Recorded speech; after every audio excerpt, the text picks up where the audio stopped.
بسم الله الرحمن الرحيم نحمده ونصلي على رسوله الكريم أما بعد. Allah subhanahu wa ta'ala chose the Prophet Muhammad sallallahu alayhi wa sallam to be the last and final, the noblest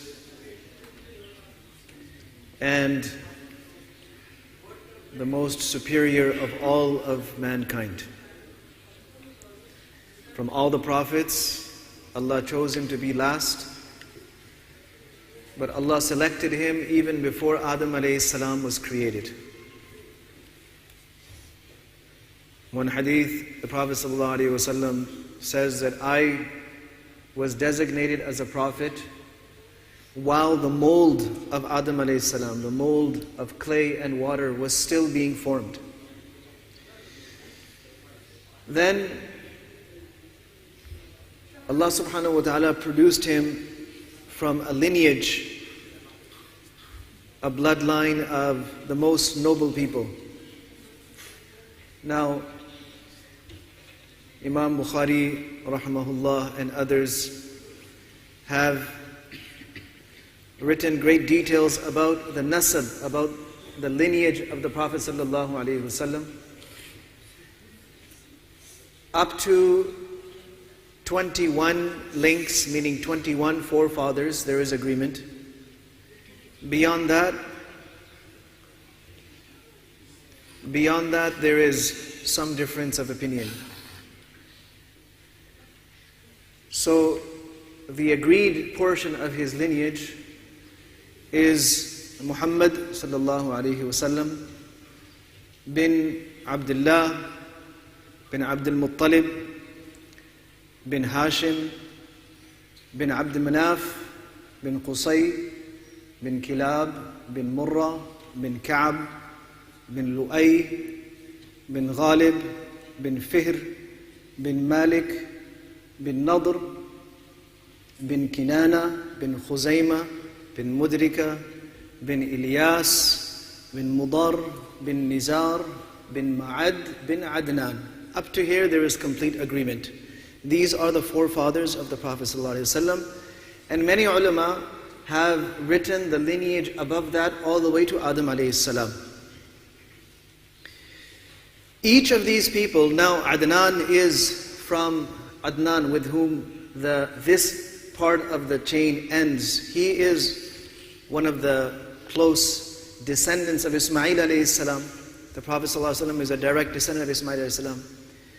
So Adnan was a Muslim on the deen of Ibrahim alayhi salam. In fact, his successors, his children, their children, their children, for several generations, according to Abdullah ibn Abbas radiallahu anhu, they were all Muslim. They all stayed on the deen, the religion of Ibrahim alayhi salam.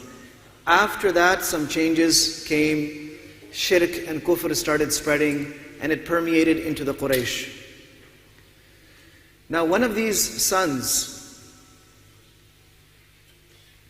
Ma'ad, who was the direct son of Adnan, he was alive at the same time as, you may remember me talking about people after Dawood alayhi salam who came and attacked Baytul Maqdis, destroyed everything that Sulaiman alayhi salam had built, all of that stuff.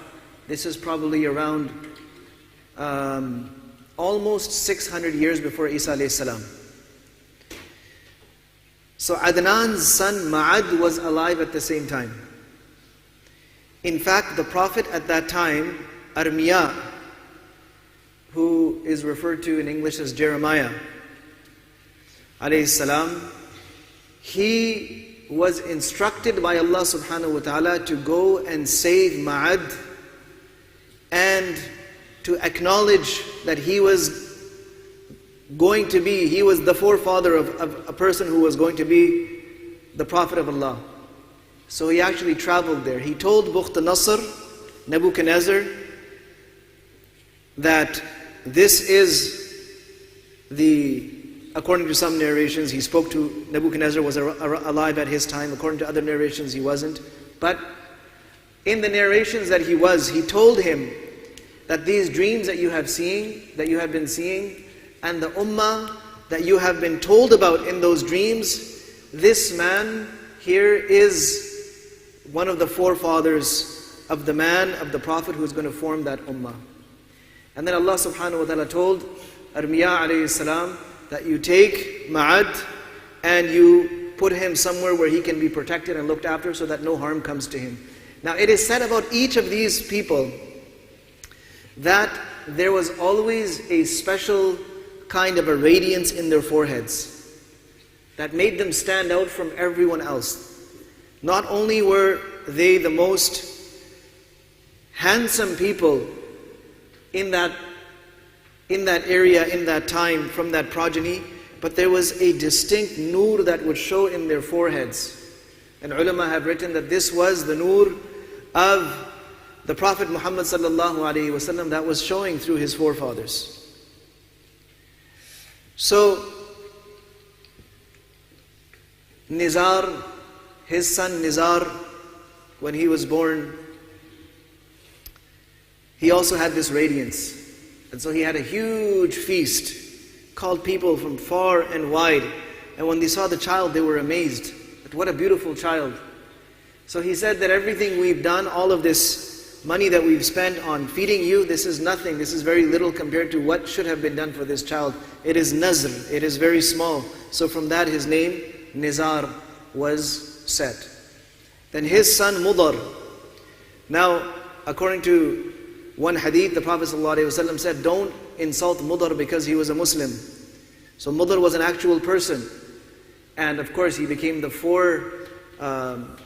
forebearer and the patriarch of what became a massive, massive clan. So all of these people, I mentioned several names. I mentioned Kinana and Mudrika and Ilyas. Ilyas was named after the Prophet Ilyas alayhi salam.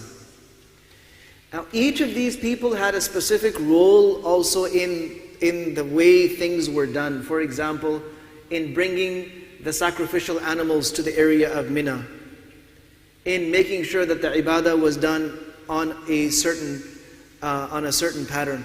All of this continues, this chain continues until you reach Fihr.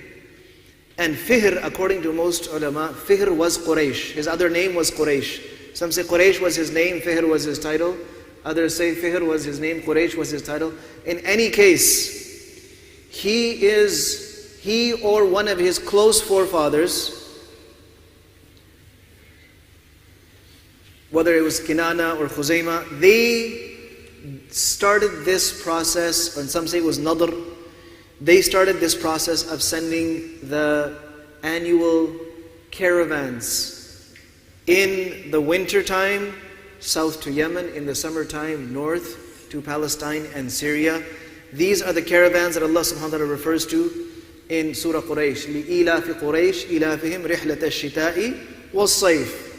Because they had gotten used to this rihla, this journey of ash-shita, the winter, meaning south to Yemen where it was warm, and was-sayf, their journey in the summer, north to Syria where the weather was, the weather was very nice. It wasn't too hot in the summer there.